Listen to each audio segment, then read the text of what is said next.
Okay, magandang araw mga lods.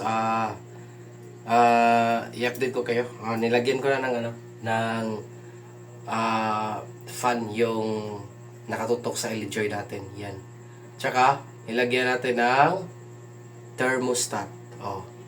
I-explain ko sa inyo kung paano ikabit yan. Baka balak yung maglagay din ng ng fan sa mga DIY na solar setup nyo. Turuan ko kayo kung paano maglagay ng thermostat. Thermostat na 12 volts. Kasi itong isa, meron ata akong tutorial niyan to 20 volts. Tsaka gagawa tayo ng 12 volts na thermostat. Okay. Mga lods, yan pala ang update sa video natin. Dati wala to at saka wala to. Ito lang ang sa luma dati ko. Tsaka ito ay 220, powered by 220 volts, and then ito 220 na fan to para tulungan yung fan ng Zamdo natin. Pero nung pinalitan ko yung PWM natin ng MPPT na LJoy, ito na. Yan. Pero yung LJoy natin walang fan, no? Makita nyo walang fan yan. Pag umabot 400 watts pala to na LJoy. Pag umabot ng 16 or 17, 15, 16, 17 ampere, yan. Pag dumating na sa ganyang value, umiinit. Umiinit yung solar charge controller natin mga loads. At saka, umiinit din to. Ito hindi. Galing tong panel. Ito lang umiinit kasi yung voltahe dyan, kinakonvert into ampere. Kasi MPP dito. Kaya, naisipan ko na lagyan ng fan. Meron man akong fan na galing sa sira yung 700 watts na fan ng ating power supply. Nasira yung power supply. Pero yung fan okay naman. Kaya, naisipan kong kunin at saka gawing pampalamig sa LJoy natin kasi wala namang built-in fan yung LJoy. Tapos yung ginagamit ko na yung tutorial ko sa paggawa ng incubator, ito, yan. Ito yung ginagamit ko nun, yung sa mga unang video ko. 12 volts siya. Hindi gaya nito, 220. So gumamit pa tayo ng 12 volt supply. Dito direkta na. Okay. Ito yung ginagamit natin. Tapos yung fan 12 volts din naman. So okay lang. Kasi pag i-direkta mo yung fan dito sa supply, ito, direkta mo dyan, palagi siyang umaandar. At saka alam naman natin yung LJoy namatay yan pag gabi, no? Pag wala ng solar panel o wala ng voltahe galing solar panel, kusa siyang namamatay yung LJoy natin. Kaya ang ginawa ko, naglagay ko ng fan, nilagyan ko ng thermostat. Thermostat to. Iproprogram mo yan para pagdating sa temperature, mag-on siya or kaya mag-off siya. Gaya nito. Yung SV natin nakaset ng 32 volts. So, pag uminit siya, 32 pataas, pero nakaset tong LJoy thermostat natin, yan ang sensor.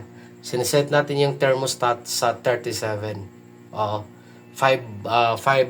volts different, 5 temperature, 5 degrees Celsius ang diferensya dyan. Yan, tingnan natin long preset. Nandyan sa P1, yan, 5 degrees.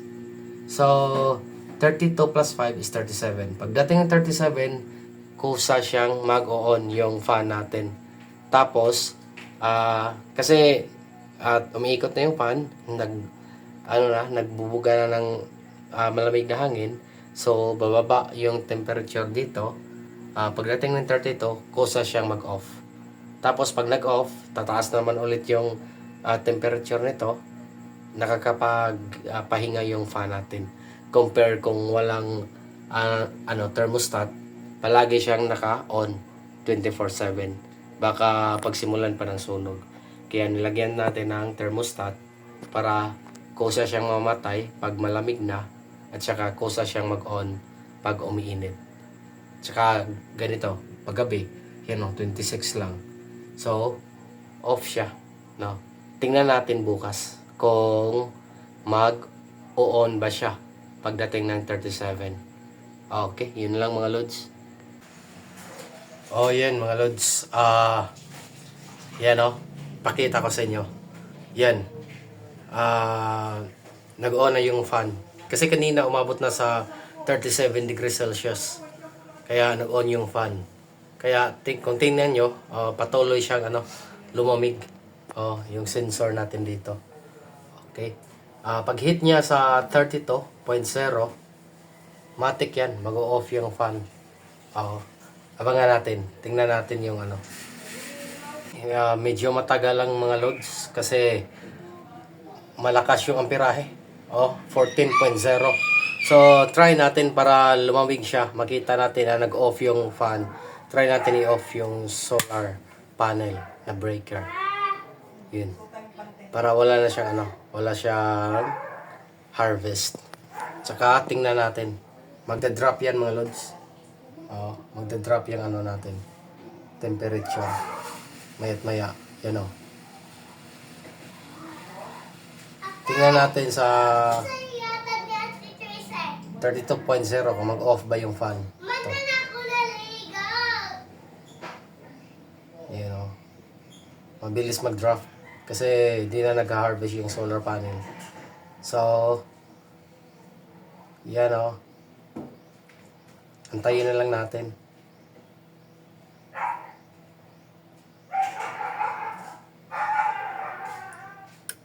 Yun, 32.0. Kusa siyang nag-off yung fan natin. Tsaka try natin, buhayin ulit yung solar charge controller.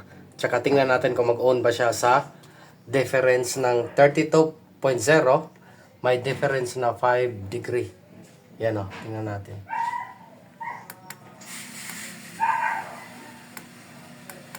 Yan o, 5 degree. So, tingnan natin kasi nakaset ng SB natin is 32.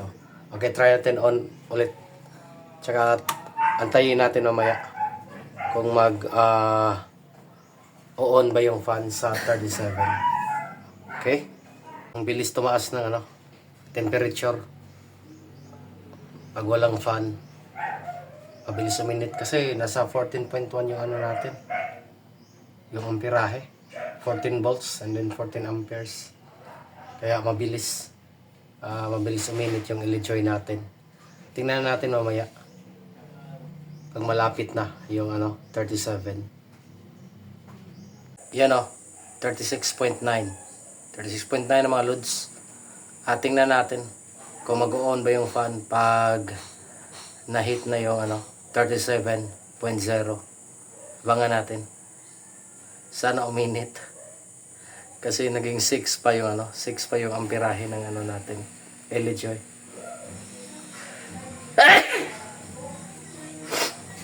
Sige. Antayin na lang natin. Yun. Lumakas. Yun. Mag-on yan. Kasi naging 12:11. Ay, init yan.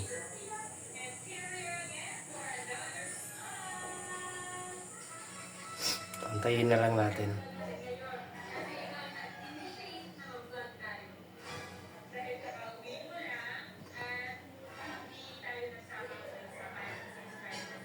Yun, 15. Iinit na yan. Yun o. Basta 15 na. Malakas na uminit. Kaya 37.1 pag hit niya ng 37.0, kusang nag-on yung fan natin. At saka, mag-off din yan pag na-hit na yung SB or 32.0. Okay, paano ba i-set yan mga lods? Madali lang yan mga lods. Ito lang Okay. Long press lang yung set. Yan Yun. 0 for cold and hot. Dahil cooling tayo. Kasi papalamigin natin yung LEDjoy. C tayo. Yan Yun. Pag mag-incubator ka, hot. Pwede rin hot. Yan hot, and then cold tayo kasi papalamigin natin. And then P1 yung temperature na difference. Since nakaset yung SB ng 32.0, so gusto nating mag-on sa 37. So 32.0 plus or 37.0 minus 32 is equal to 5 degrees Celsius difference. Kaya yan, sa P1, 5 degrees Celsius. Okay, yun lang. And then, yung mga ibang piece dyan, huwag nang pakialaman. Calibration lang yan. Tapos, pag-set ng SB, short press ng set. Yan o, nabiblink. Yan. Nabiblink siya. Yan. Isang beses nga. Yun. Yun lang. Pagkatapos, babalik na yan sa default. Okay. Yan. Goods na yan. Yan o. Nag-activate na. Okay. Yan mga lods. Paano ba i-wiring? Napakasimple lang. Ito lang yung supply natin na 12 volts. In ng supply natin is to 20. Tapos, i-convert into 12 volts. Yun lang. Positive ng supply papunta dyan. Yan. Yung supply papunta positive. And then, yung kahit saan dito is 1 o kaya it's is 2. Pero much better yung sa mas malapit. Yan mag-jump ka lang ng wire dyan sa is 2 from positive. And then, sa kabilang banda naman, yung negative ng supply natin, negative ng 12 volts, papunta dyan sa negative. Yan. Negative siya. And then, yung fan, negative ng fan, isabay mo na, papuntang negative. Negative dyan ng W3230. Okay. Tapos, ang positive ng fan, into positive na wire ng fan, papuntang S1. Yun. Ganyan lang kasimple. Ang wiring niya para mas maganda. Kasi pag lagyan mo tang supply, tapos i-switch on, switch off, doble na yung supply. Sa iba kasi, ang ginagawa, dalawang supply. Tapos, ito ang ginawang cut nila. Ito. Nag-cut ng supply. Ito, simple version to. Pinasimple. Simplified version to mga loads. Isang supply lang. Positive papunta dyan. Negative papunta dyan. Tapos, nag-jumper ka lang. Tapos, yung negative papunta dyan. Tapos, yung positive ng fan dyan. Yun lang kasimple. Di ko na ipakita yung sa iba, yung dalawa yung supply na ginagamit. Iba yung supply ng fan, tsaka iba yung supply ng W32. Okay. Okay mga lods, yun lang. Salamat sa papanood sa video mga lods. Paki-share naman, tsaka paki-like ng video natin. At tsaka subscribe naman. Sana sa konting video na yan, may konti rin kayong natutunan kung paano maglagay ng ng thermostat na W3230 12 volts thermostat sa system natin, sa DIY system natin. Okay, maraming salamat mga lods. Bye bye.